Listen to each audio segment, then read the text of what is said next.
Sam, an OpenSciEd teacher and facilitator. Today, we are diving into 6.6 Lesson 4. If you've ever worried about how to move students from just looking at parts of the body to understanding how the body functions as a whole system, this is the lesson where that bridge happens. I'm going to show you how to use the microscope moment to help students figure out why blood needs to be everywhere in the first place. My promise to you is that by the end of this video, you'll feel confident in managing the equipment while keeping the magic of the discovery alive for your kids. So, how did we get here? In Lesson 3, we looked closely at the structures inside the leg to see what was actually getting damaged. Here is exactly what we walked away with.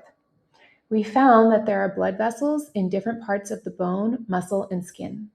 We also found that there are nerves that run through the same layers of skin, muscle, and bone. Now we're left with the big question, why?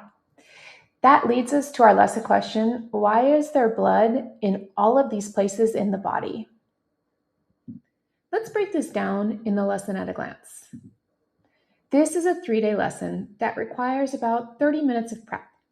There is a hands-on investigation using microscopes. But if you don't have enough microscopes for everyone, or you don't even have microscopes, that's not a problem at all. But the fix will require devices. I have broken the 3 days into loops that flow into 3 clear chunks. Let's zoom in on these loops. This is loop 1. It is on day 1, it is parts 1 through 4. We look at the diagram of the whole blood system and transition to using microscopes. We practice earning our focus with graph paper. We figure out that microscopes allow us to see structures that are otherwise invisible. We establish what microscopic scale actually means. Now that we know how to see at a microscopic scale, what would we see if we looked at that red liquid blood from earlier? This brings us to loop 2, which is most of day 2. Students use microscopes to look at human and animal blood. We figure out at a microscopic scale, blood isn't just a liquid. It's full of consistent patterns like tiny red circles and occasional purple blobs. Seeing these distinct shapes makes us wonder, what are those different parts actually called? And do they have specific jobs to help the body heal? This brings us to loop 3, which finishes day 2 and is all of day 3, parts 7 through 11. We read what is blood, analyze cell shape, and then revisit our initial observations of the nerve system. We figure out each part of the blood has a shape that helps it work, like platelets having arms to plug leaks. This leads us to our next big wonder. If nerves are everywhere too, do they also have special structures to do a job? To summarize, we want students walking away knowing blood is a mixture of plasma, red blood cells, white blood cells, and platelets that we can't see without a microscope. The function of the blood is to travel around the body, carrying things the body needs, and its flowy liquid nature allows it to do that. Red blood cells are round to travel easily through tubular vessels, and platelets have branching arms and stickiness to plug damaged vessels and stop leaks. Blood vessels are structures that allow blood to move throughout the body. This leaves us wondering, why are blood and nerves found all over the body? Let's take a look at some key moments we won't want to miss in this lesson. Let's start with part 4. This is where the scale shifts. Okay?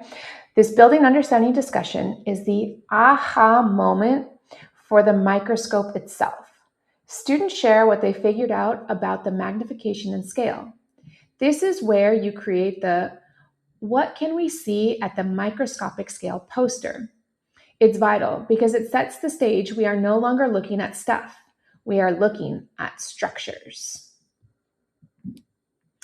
Parts 5 and 6, the microscopic evidence, and we don't want to skip this. This is the evidence collecting phase. When students see the actual cells, they are collecting the data they need to support the claims they'll make about healing later. Seeing those red circles across different mammals confirms that blood has universal structure. Part 9. This is where we build an understanding about blood. Here, students connect their reading to their microscope data. Focus the discussion on how the structures of the blood and its components support their function. Students should realize that being round helps cells flow through the tubular blood vessels. Remember to update the Our Body as a Systems poster during this discussion to include specific blood components. I have included a picture here so you can see what the chart might look like at the end. There is a picture in the downloaded material for you to print and tape to your poster during this discussion. You will notice in the chart that the word blood systems is used. Students may want to say circulatory system instead of blood system. We are being intentional about building understanding incrementally. If they insist on the term, discuss why medical professionals use it, but keep the focus on how the parts work together as a system. In other words, using the word circulatory is not important right now. Part 11. This is where we brainstorm why nerves are found throughout the body. Don't let this feel like a simple wrap-up. This is where we bring nerves back into the conversation.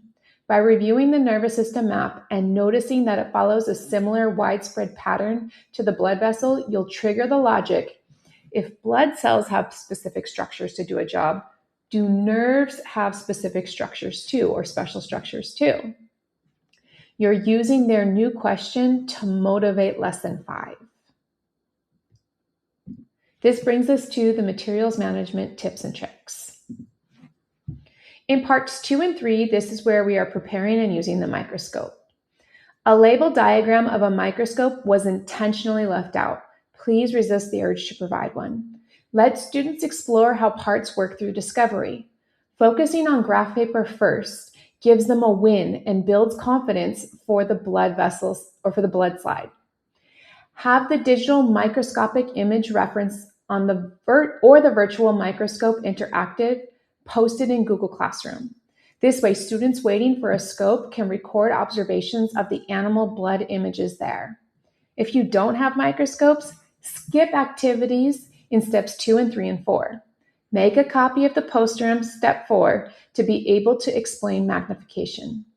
In step 5, have students use the virtual microscope interactive on the OpenSciEd website or microscopic images, animal blood, and microscope images, human blood, to make observations, and that can be found in the downloaded folder. Word wall and poster management. For the word wall, we start by earning the word focus. Then, as we investigate the blood mixture, we encounter words like plasma, red blood cell, white blood cell, and platelet. Specifically for posters, we are going to be doing the what we can see at the microscopic scale poster. This is created in part 4. Here's a pro tip. Don't take this down yet. You'll need it as a reference for lesson 5 and 6 when you look at nerves and other body parts. Our Bodies as a System poster will be used and updated in this lesson as well. The most important thing to remember for lesson 4 is that we are moving from the macro to the micro and then back again. When you use that Our Bodies as a System poster in part 11, you aren't just finishing a lesson. You are handing the students the key to the next one. When they see that the nerves are just as widespread as the blood, they'll naturally start asking if nerves have their own microscopic secrets. You've got this. Keep the connection between the two systems strong, and I'll see you for the next investigation.